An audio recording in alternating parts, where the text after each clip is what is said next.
79వ స్వతంత్ర దినోత్సవ శుభాకాంక్షలు దేశ ప్రజలందరూ కూడా ఘనంగా స్వతంత్ర దినోత్సవ పండుగ చేసుకుంటున్న రోజు ఇది. భారతదేశం ప్రపంచంలోనే ఒక పెద్ద ప్రజాస్వామ్య దేశం. విభిన్న జాతులు, విభిన్న మతాలు, విభిన్న కులాలు, విభిన్న వర్గాలు, విభిన్న రకాల సంస్కృతి సాంప్రదాయాలకు భారతదేశం ఒక పెద్ద నిలయం. ఈ దేశంలో పుట్టినందుకు చాలా గర్వకారణంగా ఉంది.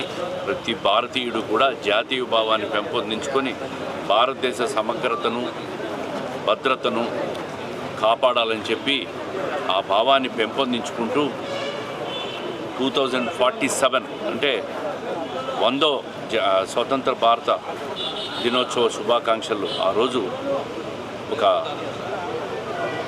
దాని 100 సంవత్సరాల శుభాకాంక్ష 100 సంవత్సరాల స్వతంత్ర దినోత్సవ శుభాకాంక్షల రోజు విజన్ 2047 ఏదైతే మన తెలుగుదేశం పార్టీ అధ్యక్షులు ముఖ్యమంత్రి చంద్రబాబు నాయుడు గారు, అదేవిధంగా ప్రధానమంత్రి మోడీ గారు ఆకాంక్షించారో ఆ ఆకాంక్షలకు అనుగుణంగా ప్రతి భారతీయుడు కూడా పనిచేయాలని మనస్ఫూర్తిగా కోరుకుంటూ స్వతంత్ర దినోత్సవ శుభాకాంక్షలు తెలియజేస్తాం.